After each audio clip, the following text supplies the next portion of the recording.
बहुत दिनों बाद अच्छी गहरी नींद आई। सोकर उठ जाने पर हॉस्पिटल में हूँ यह ध्यान में आने के लिए कुछ क्षण लगे। बेल बजने पर रूम में नर्स आई और बोली, गुड इवनिंग सर। कोई मिलने आया था क्या? नहीं, नर्स ने कहा। बड़ी देर सोया था इसीलिए पूछा। मोबाइल पर एक भी मिस कॉल या मैसेज नहीं आया था। अभी कैसा लग रहा है? नर्स बोली। प्रचंड बोर हो गया हूँ। 3 दिन में वह प्यून अंकल को छोड़कर दूसरा कोई भी मिलने नहीं आया। सब के सब इतना भी क्या बिजी होंगे?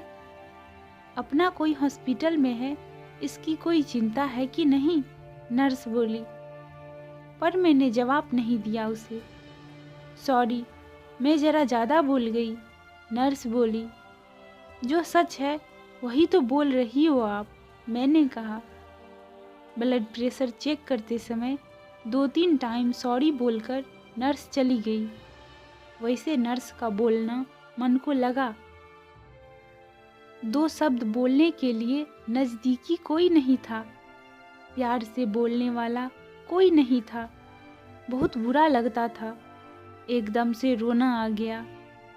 मन भर आने के बाद शर्ट की स्लीव से आंखें पोंछी। सर में विचारों का पंखा जोरों से घूमने लगा। अस्वस्थता बढ़ी। आज मुझे किसी चीज़ की कमी नहीं थी। बड़ा बंगला, फार्म हाउस, 3 गाड़ियाँ, बहुत सारा बैंक बैलेंस, सोशल स्टेटस सब है। तब भी मन शांत नहीं। किसी की तो कमी हो रही है। हर कोई स्वार्थी होता है। मैं काफ़ी होशियार, चालाक, बुद्धि, लेकिन दुराग्रही स्वभाव की वजह से कभी भी पसंद नहीं आता था किसी को। मुंह फट था। इस वजह से भी ज़्यादा दोस्त नहीं थे, और जो थे वह भी दूर चले गए। पत्नी को भी दोस्त नहीं बनने दिया, उससे हमेशा अंतर पर रखा। संसारिक और शिशु का गृहस्थी होते हुए भी हमारे में दूरियां हमेशा थी।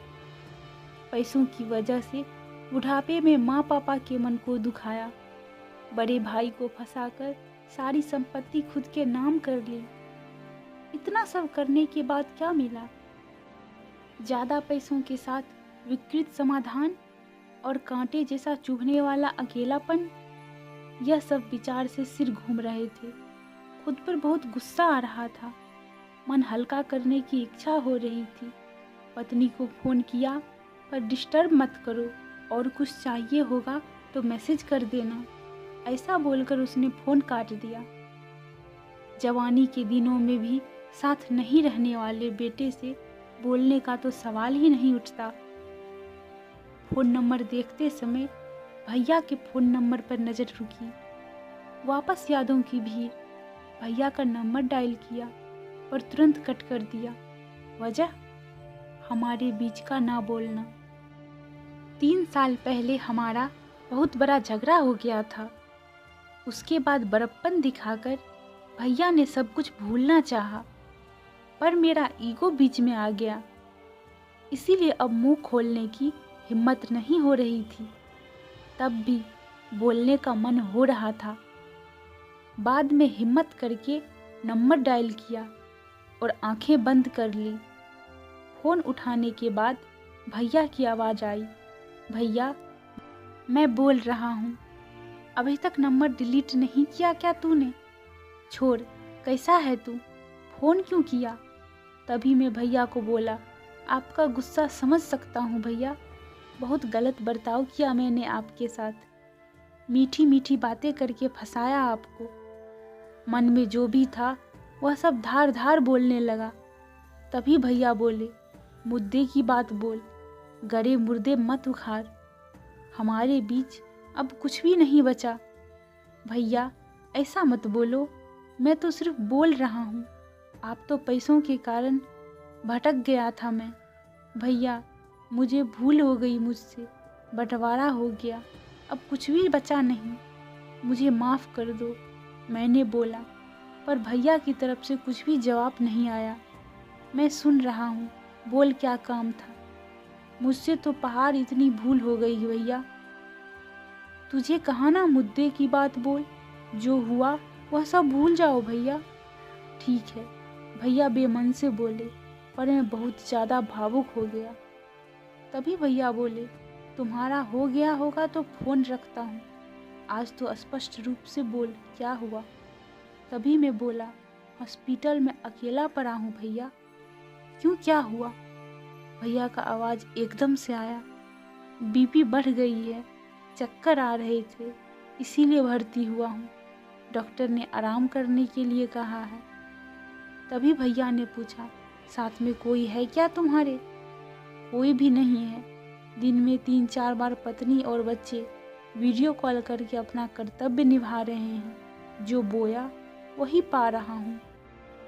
मैंने उनके साथ भी ऐसा ही किया था। कभी भी प्यार के 2 शब्द नहीं बोले, सिर्फ व्यवहार देखा। स्वार्थ के लिए रिश्तों का इस्तेमाल किया और तोड़े भी। अकेलेपन से आंखें खुल गई। मन भर आने के बाद फ़ोन कट कर दिया और अंधेरा करके बिस्तर पर पड़ा रहा। कुछ देर बाद नर्स आई। लाइट जलाकर हाथ में कागज़ में कुछ रखा था, वह नर्स ने मुझे दिया। उससे मस्त खुशबू आ रही थी। जल्दी जल्दी उसे खोला तो उसमें भुनी हुई मूंगफली थी। वह देखकर बहुत खुशी हुई। जरूर भैया आए होंगे। कहाँ है भैया? मैं यहीं हूँ, कहकर भैया सामने आए। हम सगे भाई 3 साल बाद एक दूसरे से मिल रहे थे। दोनों के ही मन में विचित्र अवस्था हो गई थी। दोनों एक दूसरे की ओर एकटक देखे जा रहे थे। अपने आप मेरे हाथ उनके सामने जुड़ने लगे। गुस्सा साइड रखकर तुरंत मिलने के लिए आए भैया। क्या करूं, तुम्हारा फ़ोन आने के बाद रहा नहीं गया मुझसे। उन्होंने कहा, जो हुआ सो हुआ, अभी उसका विचार मत कर। आपको गुस्सा नहीं आया भैया? बहुत आया, पर आज तुमसे बात करने के बाद पूरा का पूरा गुस्सा बहकर चला गया। तुम्हें पसंद भुनी हुई मूंगफली ले ली और जल्दी यहाँ आ गया। भैया, मैं आगे कुछ बोला नहीं। भैया ने सर पर प्यार से हाथ फेरा, तब बहुत शांत सा लगा। गुस्सा कभी भी रिश्तों से ज़्यादा बड़ा नहीं होता। पुरानी बातों को चिपक कर रहने का दर्द खुद को ही ज़्यादा होता है।